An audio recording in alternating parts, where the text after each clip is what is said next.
Welcome to Nilavathi kitchen. இன்றைக்கி நம்ம சூப்பராக பூரண கொழுக்கட்டை டேஸ்ட்டாக பண்ண போகிறோம். நம்ம சேனலுக்கு இப்போ தான் ஃபஸ்ட் டைமாக வரீங்க அப்படின்னா சப்ஸ்கிரைப் பண்ணிக்கோங்க. வாங்க வீடியோக்குள்ளே போகலாம். பூரண கொழுக்கட்டை செய்கிறதுக்கு ஃபஸ்ட்டு வறுத்த அரிசி மாவு ஒரு கப்பை எடுத்துக்கோங்க. வறுக்காமல் இருந்துச்சு அப்படின்னா நீங்கள் வறுத்துக்கோங்க, அப்போ தான் வந்து சாஃப்டாக இருக்கும். அதே மாதிரி கண்டிப்பாக சுடு தண்ணி ஊற்றி பிசைங்க, அப்போ தான் விரிசலும் விடாமல் உங்களுக்கு சாப்பிடும்போது ஹார்டாகவும் இல்லாமல் ரொம்ப சாஃப்டாக இருக்கும். ஸோ நான் ஒரு கப்பு வறுத்த அரிசி மாவு எடுத்துக்கிறேன். இந்த ஒரு கப்பு அரிசி மாவு பிசைகிறதுக்கு தண்ணி வேணும் இல்லையா, அந்த தண்ணியை வந்து நல்லா சூடு பண்ணிடலாம். 1.5 கப்பு இருக்கிற அளவுக்கு நம்ம வந்து சூடு பண்ணிக்கலாம். அதிலே வந்து டேஸ்ட்டுக்காக சால்ட் ஆட் பண்ணிக்கோங்க. ஸோ அதுக்கப்புறமா நல்லா சூடானதுக்கப்புறம் நம்ம எடுத்து வச்சுருக்க மாவை கொஞ்சம் கொஞ்சமாக சேர்த்து கலந்து விட்டுடலாம். ஸோ தண்ணி இதுக்கப்புறம் நீங்கள் பிசையும் போது பத்தலைனா கூட நீங்கள் ஹாட் வாட்டரை ஆட் பண்ணிக்கலாம்.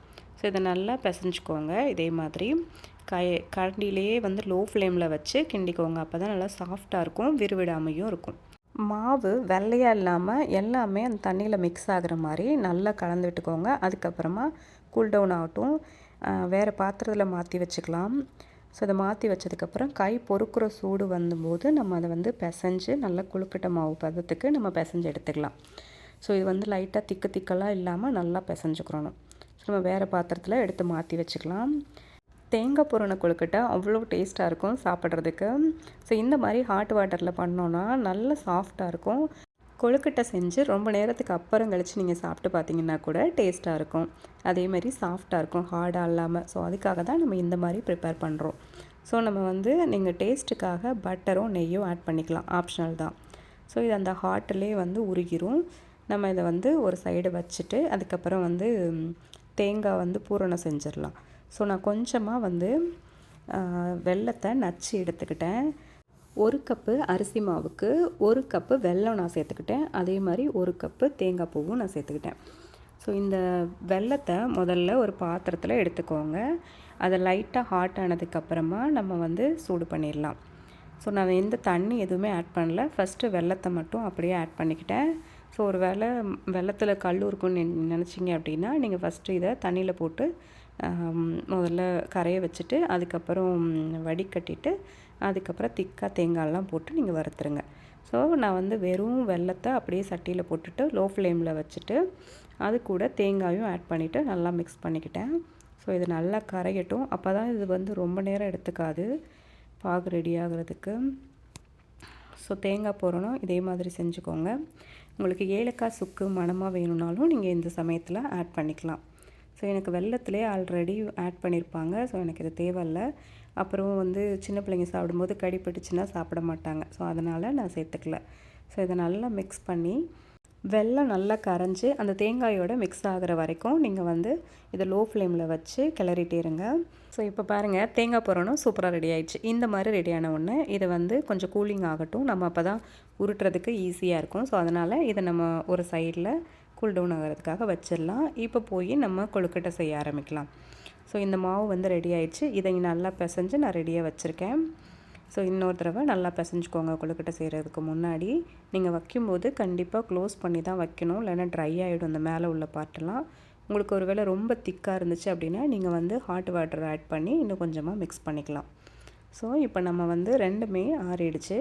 இப்போ நம்ம கொழுக்கட்டை செய்யலாம். நான் வந்து கொழுக்கட்டை அச்சு அந்த மோல்டு வச்சுருக்கேன், நான் அதில் வந்து செய்ய போகிறேன். நம்ம ரவுண்ட் ஷேப்பாகவும் நம்ம உருட்டிக்கிடலாம். நமக்கு என்ன டிசைன் வேணுமோ அந்த மாதிரி நம்ம செஞ்சுக்கலாம். ஸோ இப்போ ஆயில் சேர்த்துக்கோங்க, அப்போ தான் நம்ம கையெல்லாம் ஒட்டாமல் இருக்கும். அதே மாதிரி இந்த மோல்டுலையும் லைட்டாக தடவிக்கோங்க.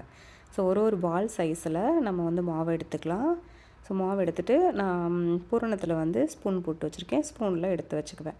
ஸோ இதை நல்லா உருட்டிட்டு நடுவில் ஒரு பள்ளம் மாதிரி வச்சுட்டு அதுக்குள்ளே நம்ம இந்த பூரணத்தை எடுத்து உள்ளே வச்சிடலாம்.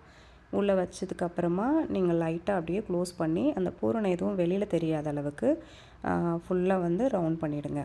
ஸோ ரவுண்டாக பண்ணி நம்ம வச்சாலும் நீங்கள் கொழுக்கட்டை செய்யலாம். அதே மாதிரி இந்த கூம்பு சைஸில் அந்த பிள்ளையார் மாதிரி நம்ம செஞ்சுக்கலாம். ஸோ இந்த மோல்டு வந்து இந்த நீளமாக இருக்கிற மாதிரியான அச்சு, ஸோ அதில் நான் செய்கிறேன். இந்த மாதிரி நல்லா க்ளோஸ் பண்ணிக்கோங்க. க்ளோஸ் பண்ணதுக்கப்புறமா அந்த மோல்டுக்குள்ளே வச்சு எடுத்துருங்க, அவ்வளோதான். இது ரொம்ப ரொம்ப ஈஸி. நம்ம வந்து மாவும் அந்த தேங்காய் பூரணமும் ரெடி பண்ணிட்டோன்னா நம்ம என்ன நம்மக்கிட்ட அச்சு இருக்கோ அதில் வச்சு நம்ம செஞ்சுக்கலாம், இல்லைன்னா பால் மாதிரி கூட உருட்டி நம்ம செஞ்சுக்கலாம். கொழுக்கட்டை பண்ணும்போது நம்ம ரவுண்ட் பண்ணும்போதோ அந்த ஷேப் பண்ணும்போதோ விரிவிடாமலும் அந்த வெள்ளைப்பாக வெளியில் தெரியாமலும் இருக்கணும். அப்போ தான் வந்து வேகும்போது நம்மளுக்கு வெளியே வராது, அந்த வெள்ளைப்பாக வெளியே வராது. இல்லைன்னா எல்லாமே உருகி வெளியே வர ஆரம்பிச்சிடும். இந்த மாதிரி மாவு எடுத்து உள்ளே பூரணை வச்சு மோல்டு வச்சு அழுத்தி பண்ணிக்கோங்க. ஸோ இருக்கிற எல்லா மாவையும் இதே மாதிரி செஞ்சுக்கோங்க. ஸோ நீங்கள் ஃபஸ்ட்டுன்னு செய்ய போகிறீங்க அப்படின்னா ஒரு பால் மாதிரி மாவை உருட்டிட்டு அந்த மோல்டுக்குள்ளே வச்சு எந்த சைஸ் வந்து உங்களுக்கு கரெக்டாக இருக்குது அப்படின்னு பார்த்துக்கோங்க. அப்போ தான் நிறைய மாவு வேஸ்ட் ஆகாது, பிதுங்காமலும் இருக்கும். ஸோ அதுக்கப்புறமா அதே அளவு மாவை எடுத்து நீங்கள் வந்து உள்ளே பூரணை வச்சு நீங்கள் பண்ணிக்கலாம். எங்கள் வீட்டில் இந்த பூரண கொழுக்கட்டை எல்லாருமே ரொம்ப விரும்பி சாப்பிடுவாங்க. என் பொண்ணு, பையன், ஹஸ்பண்ட் எல்லாருமே சூப்பராக சாப்பிடுவாங்க. ஸோ இந்த ஷேப்பு இது எல்லாமே அவங்களுக்கு பிடிக்கும். நான் எப்போல்லாம் கொழுக்கட்டை பண்ண போகிறேனோ அப்போல்லாம் எல்லாருமே என் கூட சேர்ந்து வந்து செய்வாங்க. ஸோ என் பசங்கள்லாம் வந்து செய்ய ஆரம்பிச்சிட்டாங்க. இதில் நான் ஒரு 1/4 பங்கு மாவு அவங்களுக்கு கொடுத்துட்டேன். ஸோ அவங்க சின்ன அச்சு வச்சு செஞ்சு பார்த்துட்ருக்காங்க. ஸோ அவங்களும் என்ன மாதிரி ஓரளவு நல்லாவே பண்ணாங்க. ஸோ நான் இருக்கிற எல்லா மாவையும் இதே மாதிரி நான் செஞ்சுக்கிட்டேன். அதில் ஏதாவது மாவு பிதுங்கி இருந்துச்சுன்னா லைட்டாக நான் வந்து அட்ஜஸ்ட் பண்ணிக்கிட்டேன். ஸோ வந்து ரொம்ப அழகாக இருக்குது இந்த ஷேப்பு பார்க்குறதுக்கே. இது மாதிரி ஒரு 20 கொழுக்கட்டை கிட்ட நான் பண்ணிட்டேன். ஸோ பசங்க எல்லாம் குட்டி மோல்டில் குட்டி குட்டியாக செஞ்சு பார்த்துட்ருக்காங்க. அவங்களும் அதே மாதிரி என்ன மாதிரியே ட்ரை பண்ணுறாங்க. உள்ள பூரணை வச்சு செஞ்சு பார்த்துட்ருக்காங்க. தேங்காய் பூரண கொழுக்கட்டை செய்கிறது ரொம்ப ரொம்ப ஈஸி. ஆனால் நமக்கு எப்போ நேரம் எடுத்துக்கும் அப்படின்னா இந்த மோல்டில் வச்சு பண்ணுறது நம்மளுக்கு கன்வீனியண்ட்டாக இல்லைன்னா இன்னும் கொஞ்சம் நேரம் எடுத்துக்கும். மற்றபடி ரொம்ப ஈஸியாக நம்ம செஞ்சு முடிச்சிடலாம். ஸோ நான் இருக்க எல்லா கொழுக்கட்டையுமே செஞ்சு முடிச்சிட்டேன். இப்போ நான் வந்து ஒரு இட்லி பாத்திரத்தில் நான் எண்ணெய் தடவிட்டு இந்த எல்லா கொழுக்கட்டையும் நான் உள்ளே வந்து வச்சிட்றேன். ஸோ நம்ம எண்ணெய் தடவலைன்னா அந்த கீழே உள்ள பாட்டு வந்து ஒட்டிக்கும், உங்களுக்கு எடுக்கிறதுக்கு சிரமமாக இருக்கும். ஸோ நீங்கள் அதே மாதிரி எண்ணெய் தடவிட்டு நீங்களும் எல்லாத்தையும் உள்ளே வச்சுருங்க. ஸோ நீங்கள் இட்லி பாத்திரத்தில் மட்டும்தான் வேக வைக்கணும்னு அவசியம் இல்லை. நம்ம வந்து இடியாப்பம் செய்வோம்ல, அதில் கூட நீங்கள் வேக வச்சு எடுத்துக்கலாம். நம்மளோட கன்வீனியன்ட்டுக்கு நம்ம பண்ணிக்கலாம். ஸோ இப்போ இருக்கிற எல்லா கொழுக்கட்டையும் எடுத்து உள்ளே வச்சு நம்ம மூடி வச்சிடலாம்.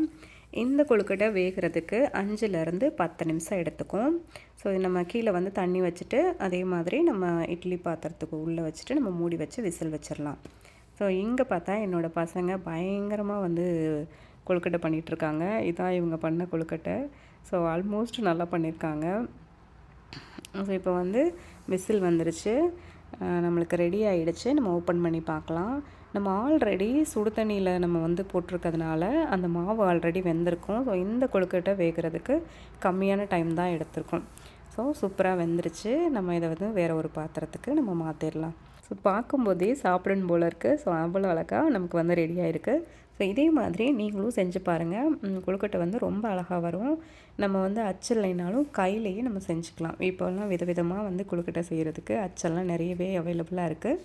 நீங்கள் வாங்கி இதே மாதிரி பண்ணி பாருங்கள், ரொம்ப டேஸ்ட்டாக இருக்கும்.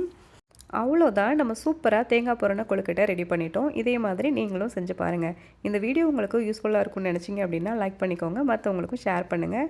கூடவே சப்ஸ்கிரைப் பண்ணி பெல் ஐக்கானை ஆலில் போட்டு வச்சுக்கோங்க. தேங்க்யூ.